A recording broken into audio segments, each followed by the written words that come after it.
Take a look at this number, 82.69. Right now it's just a number on a screen, right? But on March 16th, 2020, this number was pure panic. It represented the peak of a financial storm, a level of fear we hadn't seen since the great financial crisis. And this is what that panic cost, $3 trillion. That's the amount of market value that just evaporated in a single day as that first number flashed across screens all over the world. So what's the connection here?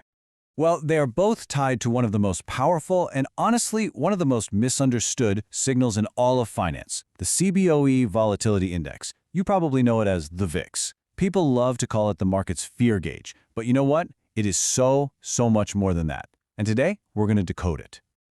Okay, so to really get this, let's just rewind back to that absolutely chaotic moment in March of 2020. If you can understand what happened then, you'll understand exactly why the VIX is so incredibly important. You see, when the VIX shot up 474% in just 24 days, it wasn't just tracking raw emotion. Now, this was a cold, hard, quantifiable forecast. It was the collective wisdom, or fear, of thousands of incredibly sophisticated traders, all risking billions of dollars on their prediction of just how wild the ride was about to get over the next 30 days. So what is this thing, really? Let's pull back the curtain, get way beyond that simple fear gauge cliché, and see what the VIX is actually telling us. Okay, at its very core, the VIX is a forecast. It's not looking at the past. It works by taking the prices of tons and tons of S&P 500 options, basically bets on where the market is headed, and it boils them all down into a single number. That number represents the market's best guess on how much stock prices are going to swing over the next month.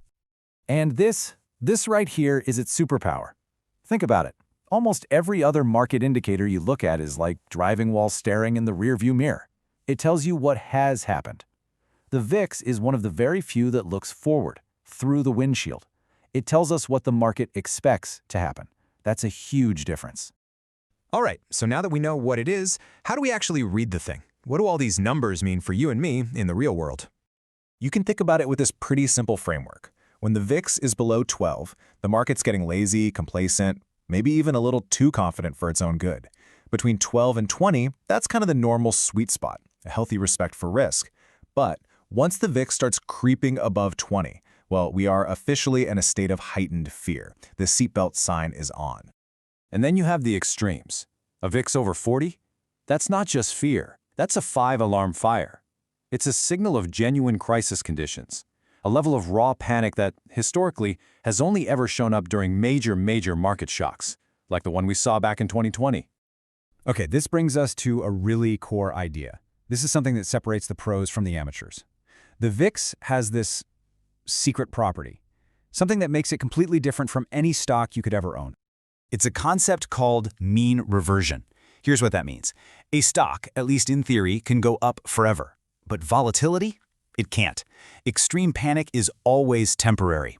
High volatility is like a stretched rubber band. It has this statistical gravity that is constantly pulling it back down toward its long-term average. And the same is true for low volatility.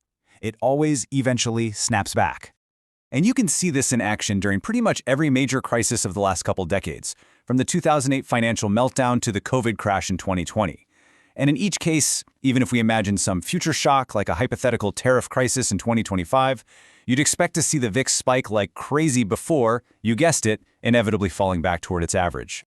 What's so fascinating here is how the speed of that spike tells a totally different story for each crisis. You know, the 2008 crisis was like a slow burn. It built up over months.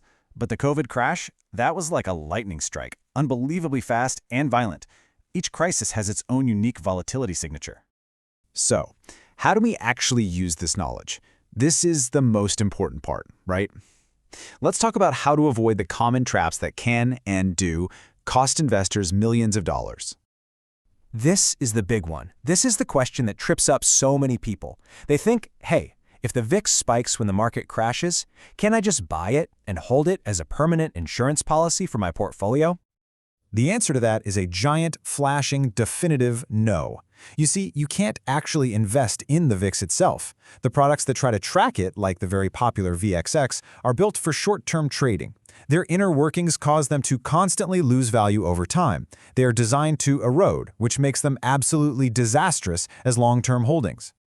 So really, it all boils down to avoiding these 3 classic mistakes. First, don't ever mistake a low VIX for a safety signal. It's usually a sign of complacency. Second, just don't buy and hold VIX products, ever. And third, don't wait for the house to be on fire to buy insurance. The pros buy protection when it's cheap, which is when everyone else is calm. So here's a much smarter way to think about it. First, use the VIX like a thermometer for market sentiment, not a trading signal. Second, think about adding some protection when the VIX is low and everyone else is getting greedy. And maybe most importantly, learn to see those extreme spikes above 40 not as a signal to sell everything in a panic, but as a potential generational buying opportunity, because that level of fear never, ever lasts. And that's really the key takeaway here. The investors who consistently win over the long haul aren't always the ones who are the best at picking stocks. They're the ones who understand that managing risk, managing volatility, is the true foundation of success. Which brings us right back to where we started. After everything we've looked at, is the VIX some scary monster hiding in the market's shadows, or is it a powerful tool that, once you understand it, can actually help you navigate those shadows? I think now the answer should be pretty clear.